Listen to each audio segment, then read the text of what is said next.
me, you, everybody else. We do our best work and we're held to standards. The higher the standards, the higher the performance. When there's no standards, you know the rest. Good morning. The interesting thing about stuff like coaching, when you hire a coach or somebody's coaching you, often a coach is not giving you information. Most of the people who are coaching are not coming to me specifically for information. I give them some information, but what they really want is accountability. Is this just because you have a coach doesn't mean you're going to do anything that the coach says. I go hire a coach, or you hire me as your coach, and I tell you, all right, do this, this, and this. I can't make you do it. You still have to choose to do it. So people who do best with coaching are people who do the best with coaching. As a matter of fact, only people who actually go and get coaching are the type of people who already have some level of personal standards and personal accountability to where, the coach is telling you to do the thing, but you still have to actually go and do it. Being this, people who do well with coaching, any kind of coaching, are the type of people who already have some level of personal accountability for themselves, because why would they even be looking for a coach, and then why would they listen? Being people who most need coaching are the people who've never had it, people who have no accountability, they have no personal standards, or they don't have anything moving them to take action. They're not the people who will get coaching. Let me interrupt my speech. It's this brand new day. We see the sun is on the way. We got a little idea of it. Calm waters, no wind today, the usual. You ever hear this phrase, the rich get richer and the poor get poorer? And this is one of the reasons why, because it applies everywhere in life. People who already have standards look for ways to raise their standards by doing things like getting coaching. People with no standards do nothing. Think about it, it applies everywhere in life. People in good shape go to the gym. All right, people who have money make good investment decisions. People who are smart read books. Right? It applies everywhere. People who are accountable do things to hold themselves accountable. The reason I'm bringing all this up is that when people's games go up, your results go up, your performance goes up, it's because the standards went up.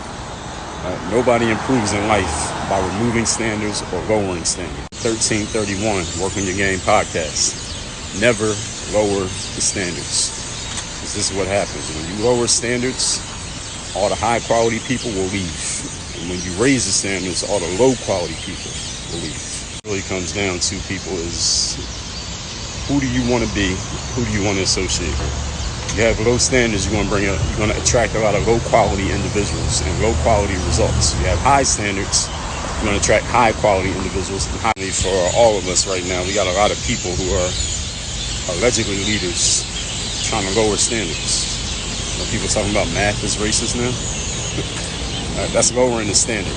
Regardless of where they got it from, that's a terrible idea. Someone telling you to lower standards, or telling you that the standards that are set for you are too high, or the standards are hurting you in any way and they need to be lowered to make it easier for you, the person's not trying to help you. They might say they're trying to help you, but are they? Episodes on my podcast coming about standards and about personal culture. I've already recorded them, it just didn't come out yet. You need to look in the mirror and ask yourself what your standards are. What are you actually aiming to do? Where are you aiming to go? Who do you want? Some of you who are watching this right now, you need to ask these questions. You need to answer them too. Some of y'all are just out here just living randomly, just doing shit. Don't even know where, why, what. You have no standards in place. All right, success does not happen by accident. Make things better for another person or for yourself. Here's the first step. Raise the standards. Yes, make it harder for them. Make them do more work, or yourself. Never, ever lower standards. It might make it easier, but it won't make you better. Use some game right now. You know why you hear politicians and activists talking about lowering standards for people? Because lowering standards makes things easier in the short term, but they don't make things better in the long term. And many people, concept I talked about in episode 777 on my podcast called Time Perspective. What it means is the more successful a person is, the further into the future they project the ramifications of their actions. The less successful a person is, they only think about what they get. Interruption. My soliloquy. They're back to work today. Let's see if we can see anybody. There you go. You had that many people working on your project. How soon would you get it done? How high would the quality be? As long as they got a plan. And results require long-term thinking. You have a lot of people out here these days who are preaching to y'all things that will help you get short-term results by lowering standards. The problem is 5 years from now, things are going to be worse, and then you're going to wonder what the problem is. And that person who sold you that, and a lot of people do, is that they take actions now. The ramifications of those actions are not felt for like 5 years. And 5 years from now, when you get the result, you don't connect that it was something you were doing 5 years ago that led to this result. You think it's something that just happened. All that out in plain language. Many of you listen to me right now. You are dealing with consequences in your life today that are a result of actions that you took 5-10 years ago, but you never even made that connection. You think it's something that happened 2 weeks ago or something that's happening right now. I'm being clear as well when I say things from 5-10 years ago. I'm talking about something that you did or did not do, not something anybody else did or did to you, or they're responsible for something that you did or didn't do. You're living the results of it right now. Here in schools, they want to lower the standards. You don't have to know how to spell, math, science, all these topics that some students struggle with. They want to eliminate these standards to make it easier for everybody to be equal. That idea at all. You know why? For many reasons. First of all, life is competitive. School is part of life. Sports is life. Business is life. Dating is life, and it's competition. And we need standards so that we know who is better than who. That sports has a scoreboard. That's why in business you have revenue data. That's why in school we got grades. We got who's in what position in the class. So you got a valedictorian. Who did the best? We want to know. Good at school. I wasn't amazing. My sister was amazing. I was good. And you know why?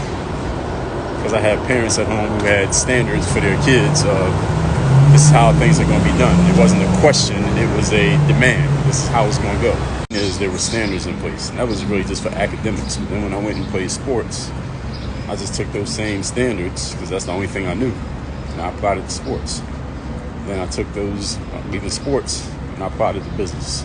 Now I'm telling you, bottom line, high performers have high standards. There is no such thing as a high-performing individual who has low standards. They do not exist. So the question is, what do you want to do?